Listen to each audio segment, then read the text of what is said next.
Hi guys, this is a special TES Talks for me today. I'm here with one of my dear friends, Candice Vandell. Hello. We have known each other for a long time. Years. 2007 I think we first met. Wow. Yeah. I know, it's scary. Old. I know. And it's funny, we've been hanging out a lot lately and I feel so incredibly inspired by this woman. She is so remarkable, and you have a master's in spiritual psychology? Yeah, I did a 2-year program in spiritual psychology. It's a master's program. That's amazing. It was and amazing. It's definitely a subject that I obviously am so interested in. I'm doing these TES Talks and having your Zen life, and it was just really nice to pick her brains because I knew that she actually knew what she was talking about. So I thought we'd have her on today so we can pick her brains and find out what spiritual psychology is all about. Do you want to start there and just kind of explain what it is? Yeah, it's so funny. In normal psychology, they say that we're humans having a spiritual experience, and in spiritual psychology, it's your soul having a human experience. So that's really the beginning of it. That's beautiful. Yeah, and so really what spiritual psychology focuses on is learning how to heal yourself from inside. And I know we hear a lot about that outside, you know, how, it's inner work, it's inner work. It is, but you need the tools to be able to actually facilitate that. Okay. So spiritual psychology is really healing an upset, I'm upset because, or something that triggers you for the last time by bringing it into the soul level of healing. Wow. And are those things usually stemmed from childhood? Are they just trauma? All of them, usually. Okay. And what they do is they create negative patterns in your life that you feel are out of your control and you think is happening to you. But what we learn is that it's happening for you. And there's a gift there's a gift in all of it. But you have to become really aware of the emotional and mental triggers and things that make you, the ego that makes you it tells you something that's not true about the situation, so you start believing it and then recreating it. So what spiritual psychology really does is talking to that pain, talking to that fear, and learning how to hear the love voice rather than the fear voice, and then shift it. Is that really difficult? I'm sure, like, for most people, that is a really scary thing to do.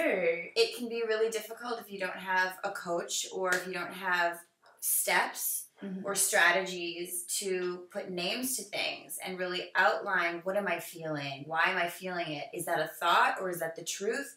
A lot of people have a hard time that come to me. They'll know their intuition. They'll know that inner voice, but they don't know how to decipher if that's the truth or if that's fear. So we go through all of that. And how do you do that? Do you go back through someone's past and you talk about certain things that have come up for them and what maybe their triggers are? Yeah, of course. In a session, how it starts is we'll talk about what's the issue.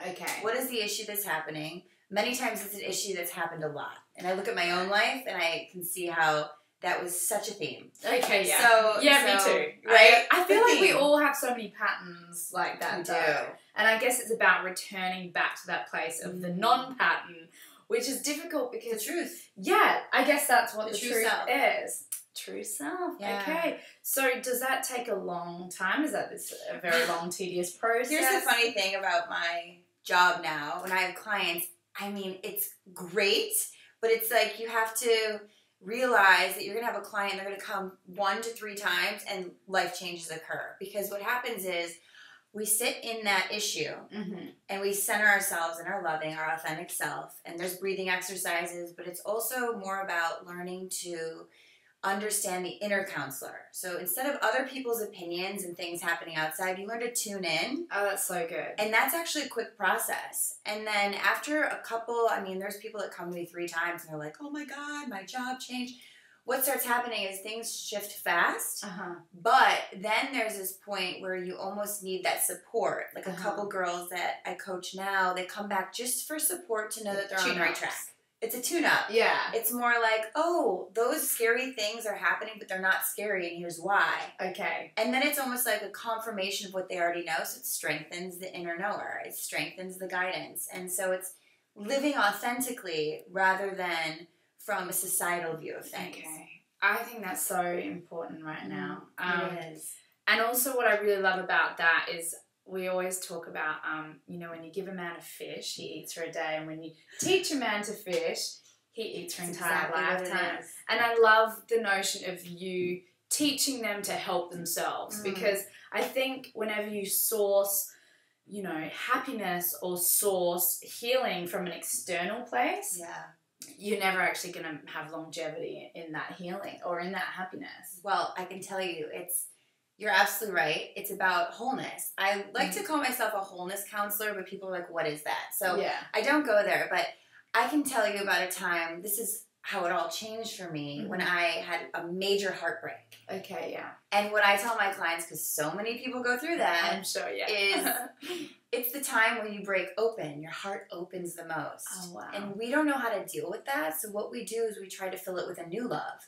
It's like love addiction. Or we fill it with like clothes or money or all these things that we don't want to do the work yet or fill the void. Fill the void. We don't know that we can actually fill it with ourselves. Yeah. So about 3 years ago, I had the last of that terrible pattern, and I said, okay, I'm going to get real. I'm going to get honest, which is the first step in healing. Yeah. I'm going to get honest, and I went to school for this, and I took myself out of my career, out of my social scene, and all I wanted to do was listen inside.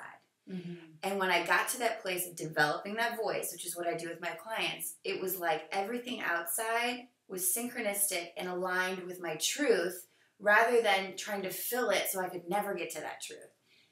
That's beautiful. I love that. So are there, I mean, we have here, like, are there any specific steps in, like, facilitating that type of healing? Like, are there certain things to do? There's about 28 different strategies that I use with people, like, at different times. I won't outline them now because it'll take a million years. But like a few examples, like meditation or... Sure. Well, one thing is that I love is how you relate to the issue is the issue. So you can say this is happening to me, but I'm seeing that happening, but how you're relating to it is what's really happening. That's so true, yeah. So we work with that. We work with the relation. Say someone cut you off in the car the other day, and you were fuming. Yeah. So I let you sit with that feeling, and then I say, what does that remind you of? Like, when else has that happened to you, that feeling? And you start seeing a pattern of, oh, it's a belief I have about people treating me unfairly. And then you go, oh, that happened the first time when you were 3. And things like that start happening. So that's one of the facilitations, is how you relate to the issue.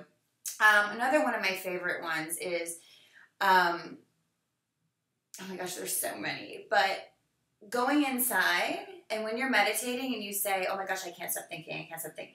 I know. It's almost like a fear of peace. So I feel like I get that so much.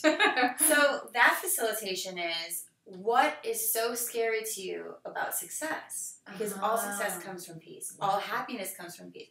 So then we work with that, and it all comes down to a core fear or misinterpretation. Wow. In every way. Okay, right. And when you start eradicating those ego fears, you start literally getting comfortable with a place of peace and joy, and it's inside. And then what starts happening is people get really scared because outside starts changing a lot. That's the fear. And then people go back to the pattern. They retreat back. Right. Sure. But how to facilitate a way of staying in that flow is to really have the awareness that it's happening for me. It's all happening for me. It's not happening to you. It's not happening or to against me. you. So it's not going to be scary. It's not going to be bad. But everyone's like, oh my God, everything's changing. I'm scared. I'm out of control. It's complete ego. That's not truth at all. Wow. Yeah, I'm reading Eckhart Tolle's book at the moment, A New Earth, which is all about eradicating the ego. And I love it so much because it's something we all have, and it pops up in so many different ways every single day. And it's like, can be really treacherous. Oh my gosh, it can take you down. It took me down for years. Yeah, I know, me too. I mean, it was like, are you kidding me? How is this happening in my life?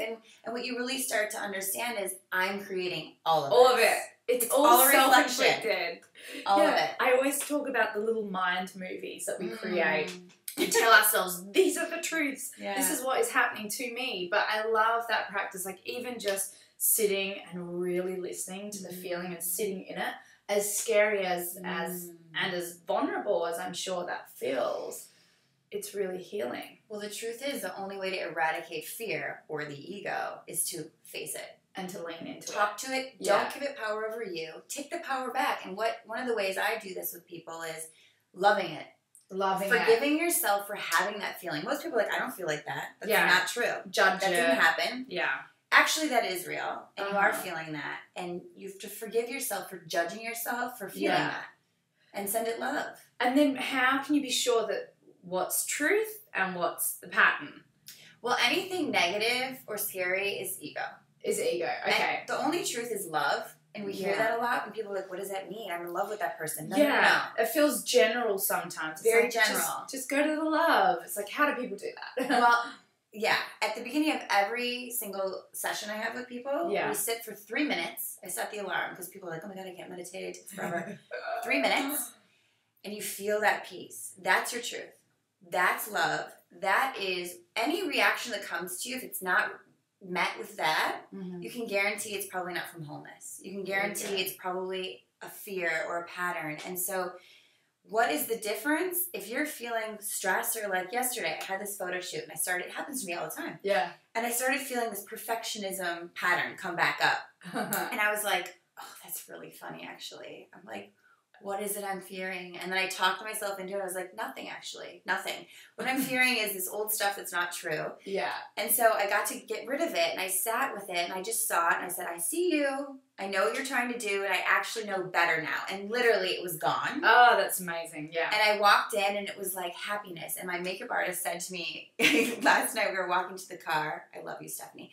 And she said to me, I just want to let you know that you're so happy, and it's really inspiring. Like, everything you're doing right now, there's like happiness. Yeah. And I was like, yeah, because I got to talk to that fear before I walked into that environment. But if I carried that with me, I would have not have gotten that comment. No. Oh, that's but it's so important beautiful. to know it's a constant thing. Yeah. You have to work on it every day. It doesn't just go away and your life's perfect. No. It is a daily practice. Oh, wow.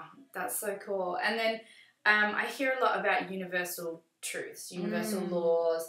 What is that, and can you share some universal laws and truths with us? Yes. Universal truths are not the things that you hear about in society. Truths that are really deep and they live in your heart. Okay. And so when you get in touch with that wisdom, it's almost like the integrity behind it. It's almost like universal truths are all based in love. Mm-hmm. Universal truths are about when you're in that space of love, synchronicities happen. You're like, oh, that's a universal truth. Totally. That's a law. When you start seeing things happening, serendipitous things. Yeah, absolutely. Yeah. You're in alignment with those truths. Totally. We're all governed by those truths, but our ego is the thing that steps in and makes things get really ugly and chaotic and not synchronistic, and there's a bunch of things that happen. You're like, oh my gosh, I just can't get my shit together. That's when you're not in a line. Yeah. When you are is when you're literally functioning from that place of compassion, love. Self-love is huge. People think, oh my gosh, you have such an ego. No, that's the opposite. I've talked about that before in a TED talk. Self-love. It is the opposite. It's the opposite. Need that. Because I feel you can't truly love yourself until you completely become honest with yourself. Yeah. And then when you fully love yourself, you're able to see the love in everyone else. Absolutely. And it's like this ripple effect. And you have much more healthy relationships with everyone around you. Something that happened to me recently, even when we started talking, which was funny. Oh, yeah. That was crazy. That was crazy. We should tell that story. I know. I'm like worried because we've got 14 minutes. We have like 1 more minute left. So this is what I'll say about that is when you fully love yourself, you step into your purpose. And your true purpose is always serving others. And when you do that, you connect with the other souls that are here to actually complete your mission with you, like you. Yeah. How that happened, we had a dream, same time. And exact same time. We haven't spoken to each other in so long. Yeah. It was amazing. So that's how I feel universal laws work, is when you're in alignment, you attract others that are in line with your purpose. Ah, that's so beautiful. Yeah. I love it. I feel so inspired when I'm around you. I really, really hope you guys enjoyed that. She is just an absolute ray of sunshine. And I will put her details in the YouTube, so if anyone wants to do a coaching with her. Yeah, I love it. Love. Okay. That's all I love doing. All right, guys. Mwah. Sending love. Bye.